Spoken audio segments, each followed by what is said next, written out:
Hey Sagittarius, Sun, Moon, Rising, and Venus. Your full moon is happening on Saturday, June 3rd and into Sunday, June 4th. What's in store for you with these energies? How will the full moon illuminate your world? We're going to check in with some astrology and tarot and find out, so keep watching.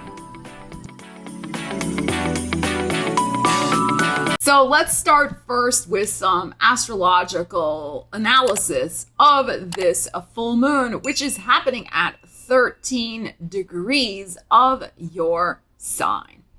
It's happening at 11:42 p.m. Eastern Time on the 3rd. So its effects will definitely be felt on the 4th of June as well. What's really interesting for you, Sagittarius, at this full moon is that there's a lot of energy activating your 6th house of work and well-being, which is Taurus.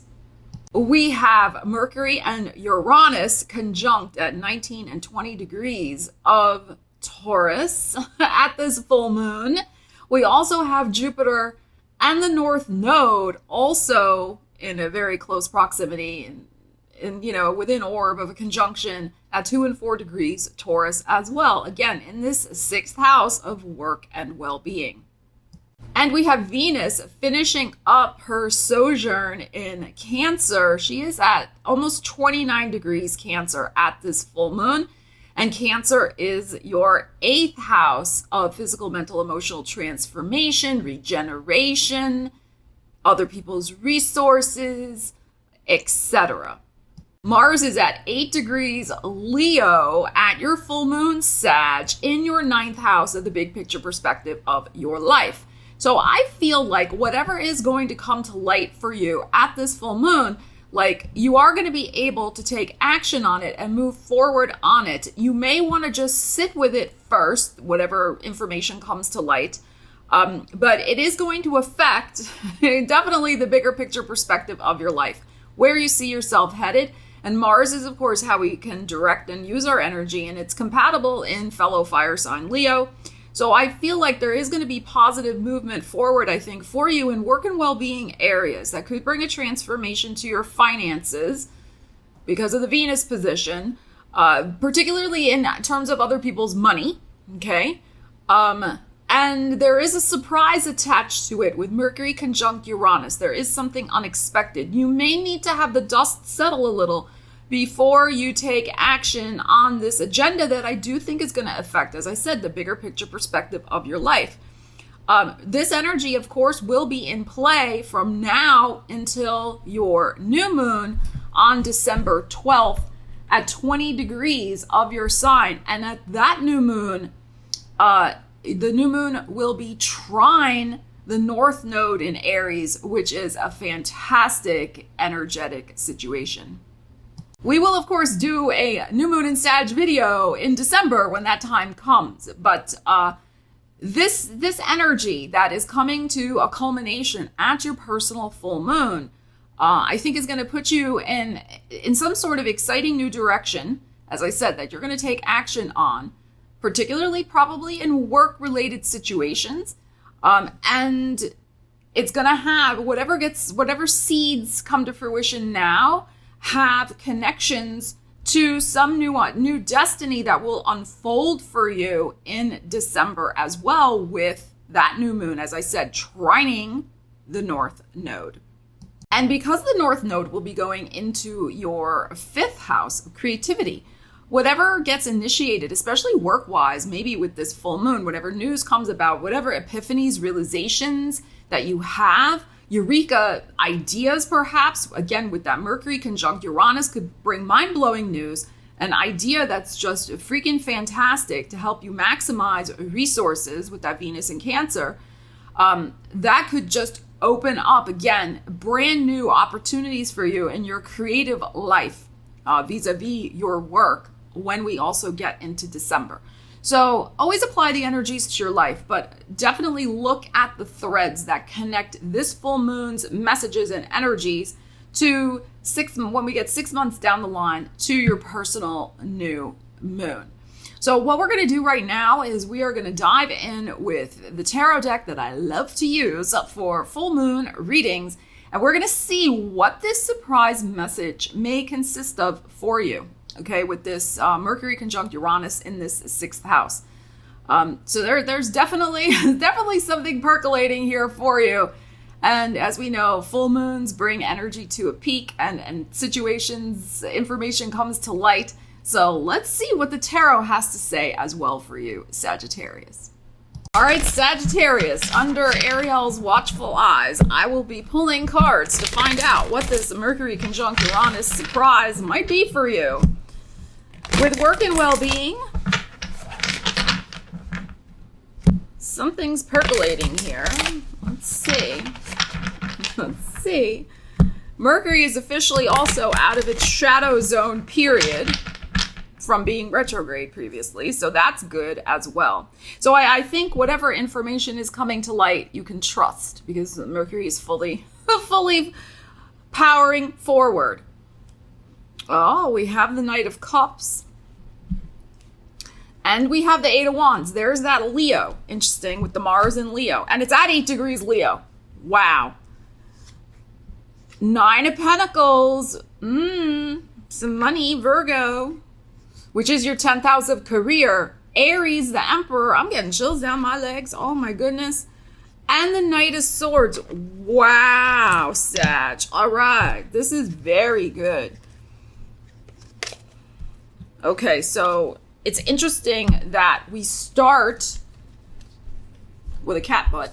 We start with a Knight of Cups and we end with a Knight of Swords. So this is fantastic. So there could be some sort of news about a meeting. Now, this meeting could have already happened, but I feel it may come to light some information. The invitation may come at the full moon because we have the 8 here. So it could be that you're going to have an invitation to have some sort of important meeting, situation happen on the 8th of the month.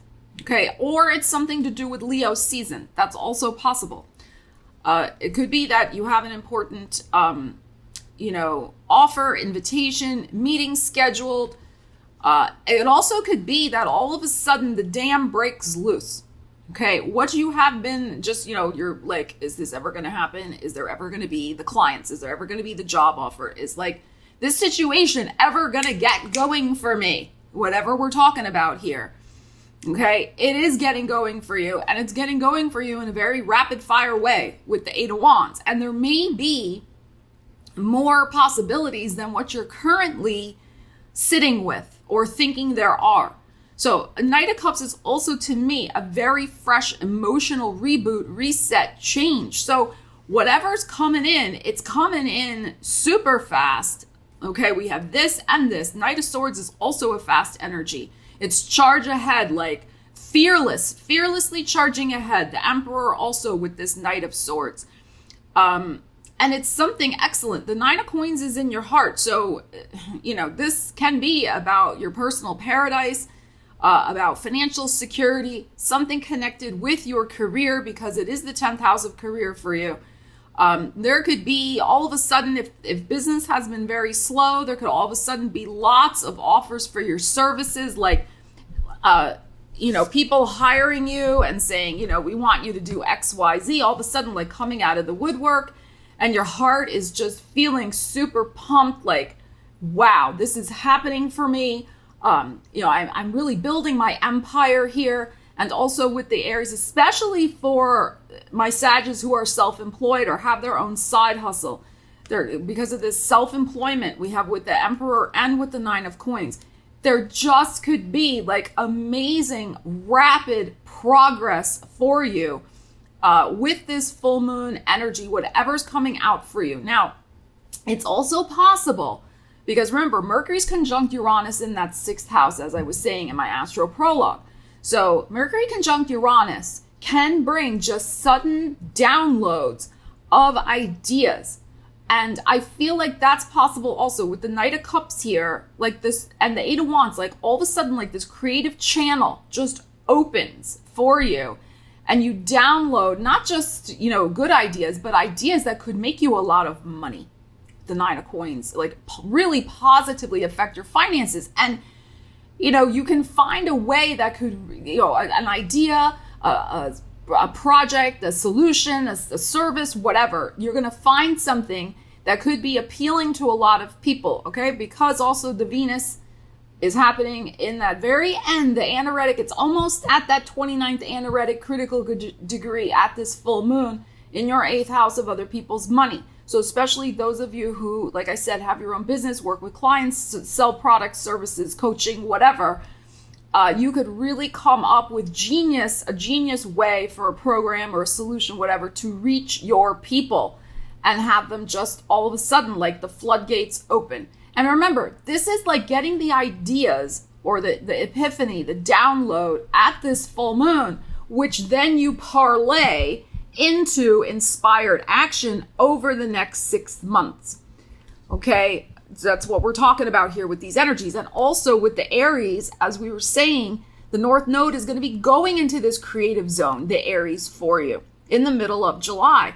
So you're taking rapid fire inspired action on creative projects that are associated with your, I feel, with your work and well-being. Okay. So this is very, very nice. Now, if we're talking about your well-being, I think what may be happening here is that you are finally kind of facing maybe some emotional burnout with the Knight of Cups, Eight of Wands. Like you may have been just doing too many things. Nothing wrong with that, of course. And you're a very enthusiastic sign. You just, and you may have overcommitted yourself because you have a big heart, Knight of Cups, and you're very generous with your time and energy. But I think also with Mars showing up here in that 9th house, you've got to start thinking about your future direction you want to go. And you can't be all things to all people and also still take care of yourself too. So with this, Pentacles I read as self-esteem also. So I feel like with this Virgo showing up with this 9 of Coins, it's like, you've got to kind of look at how your well-being needs more of your own attention. You need to put yourself first. And because it's the Virgo, there may be some things to look at where you have to take charge of your well-being in some way with the Emperor here. So I really am feeling this is about boundaries. But with Aries is also about, because it's ruled by Mars, and we have Mars showing up here also with the Leo, this is really attention to your physical body. Now, and what I mean by that is getting exercise. Now, of course, this is not medical advice. Consult with your doctor if that is appropriate for you. But it can be walking, right? It doesn't have to be anything like Aries, like, weightlifting, okay? But it can be. There's something here that, again, there may have been a little avoidance with that, but this is a great full moon to really admit ways that you've overextended yourself that have affected your ability to invest, 9 of Coins, in your own physical well-being and caretaking. And with the Emperor here, you have to take charge of it. And you may be making some important decisions, Knight of Swords, to quickly move forward on some sort of new well-being routine, regimen, system, whatever. Okay, I just read a very shocking statistic the other day. It doesn't surprise me really, but it is a little shocking. 64% of Americans do not get any form of exercise. That's really shocking. Okay, so I feel like, because also the 6th house is well-being, so if you feel this part applies to you, again, take charge of your physical well-being. I think the first step is drawing some lines, some boundaries, with your tendency to be enthusiastically overcommitted to other people and situations. And I feel like, you can start, Emperor's a strong energy. You can really start seeing the results, within 4 weeks to 4 months of just starting to get your strength back and feeling better. Again, consult with doctors, of course, but, you could really start moving forward on this for yourself. So I think this full moon could really bring your attention to, just what you need in terms of your physical stamina and well-being, and some tweaks and adjustments that you might consider making. Okay, and especially, I'm going to say this, especially for the Sagittarians out there who are self-employed. Yeah, you've been focused on building your business. I don't blame you. And as a solopreneur, entrepreneur, whatever, it's sometimes like 24/7. You can't feel like you can't shut it off. There's something here you're going to have to, I think, have that epiphany, have that realization that you do need to invest time also in your physical just pleasure also. This Aries is a fifth house of pleasure. If you can find some sort of activity, physical activity that is just pleasurable for you, like walking or swimming or dancing, something like that, where it doesn't feel like exercise, even though it is, that would be very helpful. Okay, you need to realize your business will still grow. It'll still be there. This is very positive for your business life with this 9 of coins showing up in your career. But you're going to be a better solopreneur and entrepreneur if you carve out some time for yourself to just feel good in your body. So I think that's an important message to look at here also. But this looks really favorable and exciting, Sag. So Sagittarius, let me know how you plan on using these energies of your full moon going forward from now into December when your new moon is occurring. What epiphanies may manifest for you. If you feel like sharing them in the comments, I would love to hear. I love you guys. Take care. I'll see you again soon. Happy full moon. Stella Wilde signing out.